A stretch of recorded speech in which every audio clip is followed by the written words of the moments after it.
1921 മലബാർ കലാപം പൊട്ടിപ്പുറപ്പെടുന്നത് തിരൂരങ്ങാടിയിലാണെന്ന് പറയാം. ഖിലാഫത്ത് പ്രസ്ഥാനത്തിലൊക്കെ വലിയ തോതിൽ പ്രവർത്തിച്ചിരുന്ന ആലി മുസ്ലിയാരുടെ നേതൃത്വത്തിലുള്ള മാപ്പിളമാർ കേന്ദ്രീകരിച്ചിരുന്ന ഇടത്താണ് കലാപം ആരംഭിക്കുന്നത്. പൊന്നാനി മഖ്ദൂം കുടുംബത്തിൻ്റെ പരമ്പരയിൽപ്പെട്ട ആലി മുസ്ലിയാർ മലബാർ കലാപത്തിൻ്റെ നായകരിൽ ഒരാളായിരുന്നു. 1907 മുതൽ തിരൂരങ്ങാടി പള്ളിയിലെ ചീഫ് മുസ്ലിയാരായി സേവനമനുഷ്ഠിക്കുകയായിരുന്നു ആലി മുസ്ലിയാർ. പിന്നീട് ഖിലാഫത്ത് പ്രസ്ഥാനം സൃഷ്ടിക്കപ്പെട്ടപ്പോൾ അതിൻ്റെ പ്രധാന നേതാവായി മാറിയ അലി മുസ്ലിയാരുടെ നേതൃത്വത്തിൽ പ്രസ്ഥാനത്തിന് ഈ മേഖലയിൽ വലിയ ശക്തിയും വർദ്ധിച്ചിരുന്നു. വെള്ളിയാഴ്ചകളിൽ യൂണിഫോം ധരിച്ചും ആയുധമേന്തിയും പള്ളിയിലേക്ക് പ്രകടനം നടത്തുന്ന വളണ്ടിയർമാരെ അദ്ദേഹം സംഘടിപ്പിക്കുന്നുണ്ട്. കടുത്ത ബ്രിട്ടീഷ് വിരുദ്ധ സ്വഭാവമുള്ള പ്രസംഗങ്ങൾ നടത്തിക്കൊണ്ട് ബ്രിട്ടീഷിൻ്റെ നോട്ടപ്പുള്ളിയുമായി. ദക്ഷിണ മലബാറിൻ്റെ പല മേഖലകളിലും ആലി മുസ്ലിയാർക്ക് അനുയായികൾ വന്നതോടെ ബ്രിട്ടീഷ് എതിർ നടപടികളും എടുത്തു തുടങ്ങി. അനുയായികളെ പലപ്പോഴും അറസ്റ്റ് ചെയ്തിരുന്ന ബ്രിട്ടീഷ് ഒടുവിൽ അലി മുസ്ലിയാരെയും പിടിക്കാൻ തീരുമാനിക്കുകയുണ്ടായി. അപ്രകാരം 1921 ഓഗസ്റ്റിൽ ഒരു രാത്രിയിൽ തിരൂരങ്ങാടിയിൽ വലിയൊരു സൈന്യം റെയ്ഡ് നടത്തുകയുണ്ടായി. എന്നാൽ ഇതിൽ അലി മുസ്ലിയാരെയും സംഘത്തെയും പിടികൂടാൻ കഴിഞ്ഞതുമില്ല. എന്നാൽ ഇത്തരമൊരു റെയ്ഡ് വാർത്ത മാപ്പിള പ്രദേശങ്ങളിൽ പല രീതിയിലാണ് പടർന്നത്. പള്ളിയും മമ്പുറം മഖാമും തകർക്കപ്പെട്ടു എന്ന തരത്തിലുള്ള ആരോ പറഞ്ഞുണ്ടാക്കിയ കിംവദന്തികൾ ജനങ്ങളെ അനിയന്ത്രിതമാക്കി. മാപ്പിളമാർ നഗരത്തിൽ വലിയ തോതിൽ കൊത്തുകൂടിക്കൊണ്ടിരുന്നു. ഖിലാഫത്ത് നേതാവായിരുന്ന കുഞ്ഞിക്കാദറിൻ്റെ നേതൃത്വത്തിൽ ആയിരക്കണക്കിന് പേർ മുന്നേറുകയും ഇവരെ സൈന്യം തടയുകയും അത് വലിയൊരു സംഘർഷമായി മാറി അവിടെ 7 പേർ കൊല്ലപ്പെടുന്ന അവസ്ഥയുമൊക്കെ ഉണ്ടായി. മറ്റൊരിടത്ത് മാപ്പിളമാർ 2 ഇംഗ്ലീഷ് ഉദ്യോഗസ്ഥരെ വധിക്കുന്ന അവസ്ഥയുമുണ്ടായി. ഏതായാലും പ്രധാന ബ്രിട്ടീഷ് പട അന്നേ രാത്രിയിൽ തിരൂരങ്ങാടിയിൽ തങ്ങിയതിനപ്പുറം പിറ്റേന്ന് കോഴിക്കോടേക്ക് തിരിച്ചു പോവുകയുണ്ടായി. ഇതിനിടയിൽ അവർക്ക് പല ആക്രമണങ്ങളും നേരിടേണ്ടതായും വന്നു. ഇത്തരത്തിൽ സൈന്യത്തിൻ്റെ പിൻവാങ്ങലും ക്രമസമാധാനം ഉറപ്പാക്കുന്നതിനായി പെട്ടെന്ന് സൈനിക ഒരുക്കങ്ങളുമൊന്നും കാണാഞ്ഞതോടെ ബ്രിട്ടീഷ് പിൻവാങ്ങി എന്ന നിലയിൽ മാപ്പിളമാർക്കിടയിൽ തോന്നലുകൾ സൃഷ്ടിച്ചു. ഏതായാലും കലാപം അവിടെ തുടങ്ങി എന്ന് പറയാം. എങ്കിലും അതിന് കാരണക്കാരായത് ആരെന്ന ചോദ്യം ഇപ്പോഴും തർക്ക വിഷയമായി തുടരുന്നുണ്ട്. സായുധരായ വലിയൊരു കൂട്ടം മാപ്പിളമാരുടെ കടുത്ത ആക്രമണത്തെ തുടർന്ന് പ്രതിരോധത്തിൻ്റെ ഭാഗമായാണ് വെടിവെച്ചത് എന്ന് ബ്രിട്ടീഷ് റിപ്പോർട്ട് പറയുന്നു. എന്നാൽ ആ കാല മാപ്പിളമാരുടെ റിപ്പോർട്ടുകളിൽ പ്രശ്നം അവസാനിപ്പിച്ച് ജനക്കൂട്ടത്തോട് പിരിഞ്ഞു പോകാൻ പറഞ്ഞതിന് ശേഷമാണ് വെടിവെപ്പ് ഉണ്ടായത് എന്ന നിലയിലും കാണുന്നു. കലാപം എന്ന നിലയിൽ കാര്യങ്ങൾ മാറിമറിഞ്ഞതോടെ അത് ദക്ഷിണ മലബാർ മേഖലയിൽ അമ്പരപ്പിക്കുന്ന വേഗതയിൽ പടർന്നു പിടിച്ചു. ഖിലാഫത്ത് കമ്മിറ്റികളിലെ ഒക്കെ നേതാക്കളും മറ്റും ഇതിന് നേതൃത്വവും നൽകി. മാപ്പിളമാരിലെ ഒരു വിഭാഗമാണ് ഇതിലും പങ്കെടുക്കുന്നത്. ചില മാപ്പിള മേഖലകൾ ഈ സമയത്തും ഗവൺമെൻറ്റിനോട് വിശ്വസ്തത പുലർത്തുന്നുണ്ട്. എങ്കിലും കലാപം ഒരു വിജയം എന്ന നിലയിൽ തോന്നിയിരുന്ന ആദ്യത്തെ 2 മാസങ്ങളിൽ മാപ്പിള മേഖലകൾക്കിടയിൽ ആകെ വലിയൊരു സഹതാപം നിലനിന്നിരുന്നു എന്ന് പറയാം. അതുപോലെ വള്ളുവനാടിൻ്റെ ചില മേഖലകളിൽ ആദ്യ സമയങ്ങളിൽ കലാപത്തിൽ ഹിന്ദുക്കളും പങ്കാളികളായിരുന്നു. എന്നാൽ പിന്നീട് കലാപം വർഗീയ സംഘർഷങ്ങളിലേക്ക് വഴിമാറിയതോടെ അവരുടെ പങ്കാളിത്തം അവസാനിച്ചു. മലബാർ കലാപത്തിൽ പ്രധാനപ്പെട്ട 2 യുദ്ധങ്ങൾ സംഭവിക്കുന്നുണ്ട്. അവ 1921 ഓഗസ്റ്റ് 26 നടന്ന പൂക്കോട്ടൂർ യുദ്ധവും നവംബർ 14 നടക്കുന്ന പാണ്ടിക്കാട് യുദ്ധവുമാണ്. വലിയ പോരാട്ടങ്ങളായിരുന്നു ഇവിടെ നടന്നത്. കേവലം അടിസ്ഥാന ആയുധങ്ങളുമായി മാപ്പിളമാർ സായുധരായ ബ്രിട്ടീഷ് സൈന്യത്തെ നേരിട്ട് ആക്രമിക്കുന്ന സന്ദർഭങ്ങളാണ് ഉണ്ടായത്. പൂക്കോട്ടൂരിൽ 400ഓളം മാപ്പിളമാരും പാണ്ടിക്കാട് 230ഓളം പേരും കൊല്ലപ്പെടുകയുണ്ടായി. ബ്രിട്ടീഷുകാർക്ക് പൊതുവിൽ ചെറിയ ആൾനാശമേ സംഭവിച്ചിട്ടുള്ളൂ. നേരിട്ട് പോരാട്ടം വിജയിക്കാത്തത് കൊണ്ട് തന്നെ മാപ്പിളമാർ ഗറില്ല യുദ്ധവഴികളിലാണ് നീങ്ങിയത്. ചെറിയ ഗ്രൂപ്പുകളായി തിരിഞ്ഞുകൊണ്ട് ബ്രിട്ടീഷിന് കണ്ടെത്താനോ പിടികൂടാനോ ഉള്ള വഴികൾ അവർ പരമാവധി തടയുകയും ചെയ്തു. ബ്രിട്ടീഷ് സൈന്യത്തിൻ്റെ നിയന്ത്രണത്തിൽ തന്നെ പ്രധാന നഗരങ്ങളൊക്കെ നിലനിന്നെങ്കിലും ഗ്രാമമേഖലകൾ മാപ്പിളമാർ 2-3 മാസമെങ്കിലും ഭരിച്ചിരുന്നു എന്നും പറയാം. ഗവൺമെൻറ് നിയന്ത്രണത്തിലുള്ള അഥവാ ഗവൺമെൻറ്റിൻ്റെ പ്രതീകങ്ങളായ മിക്ക മേഖലകളെയും കലാപകാരികൾ ലക്ഷ്യം വയ്ക്കുകയുണ്ടായി. ഗവൺമെൻറ് ഓഫീസുകൾ, കോടതികൾ, പോലീസ് സ്റ്റേഷനുകൾ തുടങ്ങി പലതും. കലാപകാരികളുടെ നേതൃത്വത്തിൽ ഒരു ബദൽ ഭരണ സംവിധാനം സൃഷ്ടിക്കുന്ന നിലയും വന്നു. വാര്യൻകുന്നത്ത് കുഞ്ഞഹമ്മദ് ഹാജി, ചെമ്പ്രശ്ശേരി തങ്ങൾ എന്നിവരുടെ നേതൃത്വത്തിൽ ഏറനാട്ടിൽ ഭരണമേഖലകൾ സൃഷ്ടിക്കപ്പെടുകയുണ്ടായി.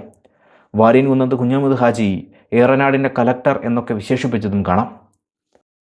എങ്കിലും കലാപത്തിൻ്റെ ഒരു അസംഘടിതമായ ഭാവവും രീതികളും മാപ്പിളമാരുടെ വികാരങ്ങളുമൊക്കെ ചേർന്ന് കലാപത്തിന് കൃത്യമായ ഒരു ലക്ഷ്യം എന്ന് പറയുക സാധ്യമല്ലായിരുന്നു.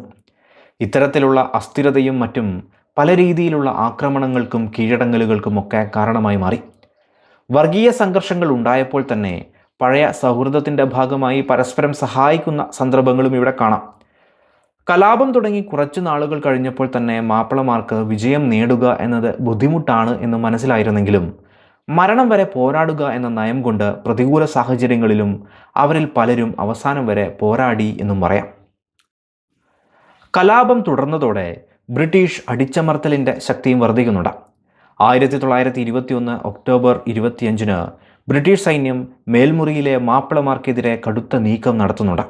ഇവിടെ നൂറുകണക്കിന് ആളുകൾ കൊല്ലപ്പെട്ടതായാണ് റിപ്പോർട്ട്. കുഴിമണ്ണയിൽ കലാപകാരികൾ എന്ന് കരുതി 15ഓളം മാപ്പിളമാർ വെടിയേറ്റ് മരിക്കുന്ന സന്ദർഭവും ഉണ്ടായി. ഏതായാലും ബ്രിട്ടീഷ് ക്രൂരതകളിൽ ഏവരും എടുത്തു പറയുന്ന ഒന്നാണ് 1921 നവംബർ 19 വാഗൺ ട്രാജഡി എന്നത്. തിരൂരിൽ നിന്ന് 122 മാപ്പിള തടവുകാരെ ഒരു ചരക്ക് തീവണ്ടിയിൽ കയറ്റി വാഗൺ പൂർണ്ണമായി സീൽ ചെയ്ത് കോയമ്പത്തൂരിലേക്ക് യാത്ര നടത്തുകയുണ്ടായി. യാത്രയിലുടനീളം തടവുകാരുടെ നിലവിളികളൊക്കെ ഉണ്ടായെങ്കിലും അധികാരികളത് ശ്രദ്ധിക്കുന്നില്ല. ഒടുവിൽ പോത്തന്നൂരിലെത്തി വാഗൺ തുറന്നപ്പോൾ 64 തടവുകാർ ശ്വാസം മുട്ടി മരിക്കുകയും മറ്റുള്ളവർ അതീവ ഗുരുതരാവസ്ഥയിലും കാണപ്പെട്ടു. അന്വേഷണത്തിൽ വാഗണിലെ വായുസഞ്ചാരത്തിനുള്ള ചെറിയ സുഷിരം പെയിൻ്റടിച്ച് അടഞ്ഞുപോയതായി കണ്ടെത്തി. എന്നാൽ മനുഷ്യരെ കൊണ്ടുപോവാൻ ഒട്ടും യോജ്യമല്ലാത്ത വാഗൺ നടപടി ജനരോഷം ആളിക്കത്തിച്ചു. ബ്രിട്ടീഷിന് അന്വേഷണ കമ്മീഷൻ വെക്കേണ്ടതായി വന്നു. ഉത്തരവാദിത്തപ്പെട്ടവർക്ക് നേരെ വലിയ നടപടികളൊന്നും എടുത്തില്ലെങ്കിലും മരിച്ച ഓരോ തടവുകാരൻ്റെയും കുടുംബത്തിന് 300 രൂപ നഷ്ടപരിഹാരം നൽകുകയുണ്ടായി. അപ്രകാരം പ്രശ്നബാധിത മേഖലകളിൽ കലാപം മുന്നോട്ടുപോയി. നാൾക്കുനാൾ ബ്രിട്ടീഷ് സൈന്യത്തിൻ്റെ സാന്നിധ്യവും വർദ്ധിച്ചു വന്നു. പ്രക്ഷോഭം അവസാനിപ്പിക്കുന്നതിനായി വിമതരെ അടിച്ചമർത്താൻ നിലവിലുള്ള സൈനിക ശേഷിക്ക് പുറമെ 2 ബ്രിഗേഡ് സൈനികരെ കൂടി സർക്കാർ നിയോഗിച്ചു. വടക്കു കിഴക്കൻ ഇന്ത്യയിൽ നിന്നും ഗൂർഖ, ചിൻ ബറ്റാലിയനുകളുടെ വരവ് മലയോര ഭൂപ്രകൃതിയിൽ യുദ്ധം ചെയ്യാൻ ശേഷിയുള്ളവരെ എത്തിക്കുക എന്ന ലക്ഷ്യത്തിൻ്റെ ഫലത്തിൽ കൂടിയായിരുന്നു. അവർ കൂടെ എത്തിയതോടെ ജനങ്ങളിൽ ഭയം വർദ്ധിച്ചു. സൈനിക കോടതികൾ കൂടുതലായി സൃഷ്ടിക്കപ്പെടുകയും പിടിക്കപ്പെടുന്നവർക്ക് നേരെ നിരവധി വധശിക്ഷകളടക്കം വിധിക്കുകയും ചെയ്തു. 1921 നവംബർ 16 ബ്രിട്ടീഷുകാർ അധികാരികളോട് സഹകരിക്കാമെന്ന ഉറപ്പിൽ കീഴടങ്ങുന്നവർക്ക് പൊതുമാപ്പ് നൽകുമെന്ന് പ്രഖ്യാപിച്ചത് വൻ വിജയമായി മാറി. ഡിസംബർ മാസത്തോടെ കലാപബാധിത പ്രദേശങ്ങളിലെ മിക്കവരും കീഴടങ്ങിയതോടെ കാടുകളിലും മലകളിലും നിലകൊണ്ടിരുന്ന ബാക്കി വിമത സംഘങ്ങൾ ഒറ്റപ്പെടുകയും ചെയ്തു. പിന്നീട് പ്രധാന ഗ്രൂപ്പുകളും നേതാക്കളുമൊക്കെ ബ്രിട്ടീഷ് നീക്കത്തിൽ പിടിക്കപ്പെടുകയോ കീഴടങ്ങുകയോ ചെയ്തു. അങ്ങനെ കലാപത്തിൻ്റെ പ്രശ്നങ്ങൾ അവസാനിച്ചു.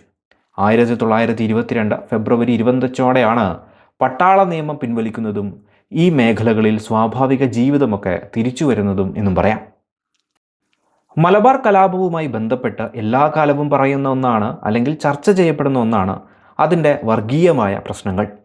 ഈ കലാപത്തിൽ വർഗീയ വിദ്വേഷങ്ങൾ ഉണരുകയും 2 വിഭാഗങ്ങൾ തമ്മിലുള്ള ബന്ധത്തിൽ വിള്ളലുകൾ സൃഷ്ടിക്കപ്പെടുകയും ഒക്കെ ചെയ്യുന്നുണ്ട്.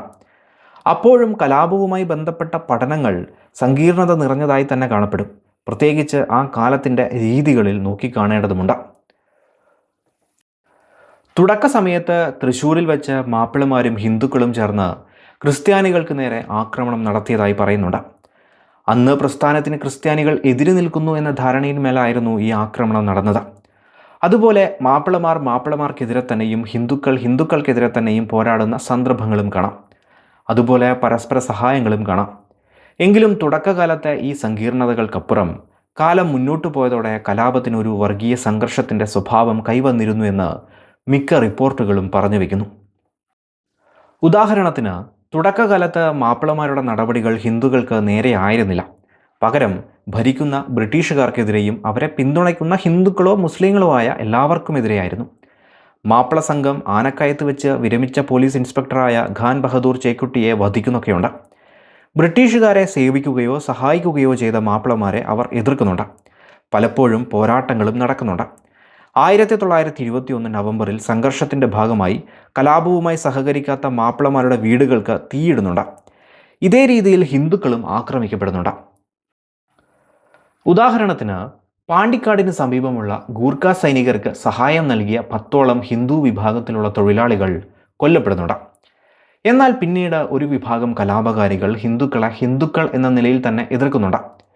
ഒരുപക്ഷെ വരാൻ പോകുന്ന പരാജയബോധം, മതപരമായ അജ്ഞത, ഭൂവുടമകളോടും മറ്റുള്ളവരോടും പ്രതികാരം ചെയ്യാനുള്ള ഒരു അവസരം എന്നിവയൊക്കെ കാരണങ്ങളായി മാറിയിരിക്കാം. ഒപ്പം നിസ്സഹകരണ ഖിലാഫത്ത് പ്രസ്ഥാനങ്ങളിൽ ഹിന്ദുക്കളും മുസ്ലിങ്ങളും ഒരുമിച്ച് നടത്തിയ പ്രവർത്തനങ്ങളുടെ കാലത്താണ് കലാപം ഉയർന്നു വരുന്നത്. കലാപ വഴിയിലും ഈ ബന്ധം തുടരുമെന്ന് മാപ്പിളമാർ വിശ്വസിച്ചിരിക്കാം. എന്നാൽ കലാപത്തിൻ്റെ പ്രാരംഭഘട്ടത്തിൽ ദക്ഷിണ മലബാറിലെ ചില ഹിന്ദുക്കൾ പങ്കാളികളായി എന്ന് പറയാമെങ്കിലും കലാപത്തിൻ്റെ വേഗതയും തീവ്രതയുമൊക്കെ മാറിമറിഞ്ഞതോടെ അവർ പിന്മാറി. അടിസ്ഥാനപരമായ സമരമാർഗമായ അഹിംസയിലുണ്ടായ മാറ്റങ്ങൾ ഹിന്ദു നേതാക്കളെ അമ്പരിപ്പിച്ചതായും കാണാം. ചില മാപ്പിള നേതാക്കൾ അഹിംസയുടെ വക്താക്കളായി കാണാമെങ്കിലും സാധാരണ മാപ്പിളമാരുടെ മനോഭാവം പൊതുവിൽ മറ്റൊന്നായിരുന്നു. യോഗങ്ങൾ നടത്താൻ അനുവദിക്കാഞ്ഞതും കലാപസമയത്ത് മഹാത്മാഗാന്ധി ഉൾപ്പെടെ പല പ്രമുഖർക്കും പ്രദേശം സന്ദർശിക്കാനുള്ള അനുമതി നിഷേധിച്ചതുമൊക്കെ ബ്രിട്ടീഷിൻ്റെ വീഴ്ചകളായി കൂടി മാറി. ഇതിലൂടെ അഹിംസയുടെ അടിത്തറ സാധാരണ ജനങ്ങളിലേക്ക് എത്താതെയും പോയി. മറുവശത്ത് നിർണായക ഘട്ടത്തിൽ ഹിന്ദുക്കൾ തങ്ങളെ ഉപേക്ഷിച്ചു എന്ന നിലയിലും പലയിടത്തും പ്രശ്നങ്ങൾ സൃഷ്ടിച്ചു. ചുരുക്കിയാൽ കലാപത്തിൻ്റെ പ്രാരംഭഘട്ടത്തിൽ തന്നെ സമുദായങ്ങൾ തമ്മിലുള്ള പരസ്പര ബന്ധം തകർന്ന് തുടങ്ങുന്നുണ്ട്. കലാപകാലത്ത് ഹിന്ദുക്കൾക്ക് നേരെയുള്ള ആക്രമണങ്ങൾ ഉണ്ടാവുകയും കുറേ പേർ കൊല്ലപ്പെടുകയും ചെയ്തിട്ടുണ്ട്. ഇത്തരം കൊലപാതകങ്ങളിൽ വ്യക്തിവൈരാഗ്യങ്ങളും ഉൾപ്പെട്ടിട്ടുണ്ട്. ഹിന്ദു ക്ഷേത്രങ്ങൾ കൊള്ളയടിക്കപ്പെടുകയും നശിപ്പിക്കപ്പെടുകയും ചെയ്തു. വീടുകൾ, പ്രത്യേകിച്ച് ജന്മികളുടേത് ആക്രമണം നേരിട്ടു. കലാപത്തിൻ്റെ അവസാനത്തോടെ വിചാരണ ചെയ്യപ്പെട്ട കുറ്റകൃത്യങ്ങളിൽ 469 കൊലപാതകങ്ങളും 5941 കവർച്ചകളും 352 തീവെപ്പ് കേസുകളും ഉൾപ്പെടുന്നുണ്ട്. ചിലയിടത്ത് തിരിച്ചടിച്ച സംഭവങ്ങളുമുണ്ടായി. എങ്കിലും വലിയൊരു വിഭാഗം ജനതയും പ്രത്യേകിച്ച് ധനികർ കലാപബാധിത പ്രദേശങ്ങളിൽ നിന്ന് പലായനം ചെയ്തു. ബ്രിട്ടീഷുകാർ സ്ഥാപിച്ച ക്യാമ്പുകളിൽ 26,000-ഓളം പേർ എത്തിയതായി രേഖപ്പെടുത്തിയിട്ടുണ്ട്. വർഗീയ സംഘർഷങ്ങളുമായി ബന്ധപ്പെട്ട് മറ്റൊരു ഭാഗമാണ് നിർബന്ധിത മതപരിവർത്തനങ്ങൾ എന്നത്. പൊതുവിൽ പലരും പറഞ്ഞു വയ്ക്കുന്നത് 200-നും 2000-നുമൊക്കെ ഇടയിൽ പരിവർത്തനം നടന്നു എന്ന നിലയിലാണ്. മേൽമുറിയിൽ ഒരേ സമയം 57 ഹിന്ദുക്കൾ മതപരിവർത്തനത്തിന് ഇരയായ ഒരു റിപ്പോർട്ട് കാണാം. ഇങ്ങനെ മതം മാറ്റപ്പെട്ട ഭൂരിഭാഗം ഹിന്ദുക്കളും പിന്നീട് തിരികെ ഹിന്ദു മതത്തിലേക്ക് തന്നെ വന്നിരുന്നു. അതിനായി ഹിന്ദു നേതാക്കളും ആര്യ സമാജവുമൊക്കെ ക്രമീകരണങ്ങളും നടത്തി. ഇത്തരത്തിൽ ചെറിയ കാലത്തിനുള്ളിൽ പല രീതിയിൽ കലാപ വഴികൾ മാറിമറിഞ്ഞ ചരിത്രം മലബാർ കലാപത്തിൽ കാണാം. കലാപം ഒരു വർഗീയ ലഹളയായിട്ടല്ല ആരംഭിച്ചതെന്നും എന്നാൽ അത് അവസാനിച്ചത് ഒരു വർഗീയ ലഹളയായിട്ടാണെന്നും കാണാം. മതപരമായ ആവേശം പൊതുവിലുണ്ടായിരുന്നെങ്കിലും ഒരു ഘട്ടം കഴിഞ്ഞപ്പോൾ ചിരലിൽ അത് അതിര് കടക്കുകയും അത്തരം നടപടികൾക്ക് കാരണമാവുകയും ചെയ്തു. 6 മാസത്തോളം നീണ്ട മലബാർ കലാപത്തിൻ്റെ നാശനഷ്ടങ്ങൾ വളരെ വലുതായിരുന്നു എന്ന് കാണാം. മാപ്പിളമാരുടെ രേഖപ്പെടുത്തലുകളിൽ ഏതാണ്ട് 10,000-ഓളം മാപ്പിളമാർക്ക് ഈ കലാപത്തിൽ ജീവൻ നഷ്ടപ്പെട്ടു എന്ന നിലയിലാണ്. ബ്രിട്ടീഷ് റിപ്പോർട്ടുകൾ നോക്കിയാൽ സജീവമായി പങ്കെടുത്ത 10,000-ഓളം പേരിൽ 1,000-ഓളം പേർ കൊല്ലപ്പെട്ടു എന്നും മറ്റൊരു റിപ്പോർട്ടിൽ 2,000-ന് മുകളിൽ പേർ കൊല്ലപ്പെട്ടു എന്നും കാണാം.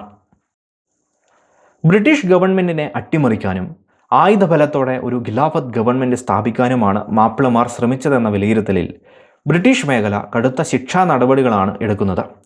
252 മാപ്പിളമാരെ വധശിക്ഷയ്ക്ക് വിധേയരാക്കി. 502 പേർക്ക് ജീവപര്യന്തം നൽകി. ചെറിയ കുറ്റങ്ങൾക്ക് പോലും ചുരുങ്ങിയത് 7 മുതൽ 14 വർഷം വരെ തടവ് ശിക്ഷയും നൽകി. പലയിടത്തെയും ജയിലുകൾ നിറഞ്ഞു.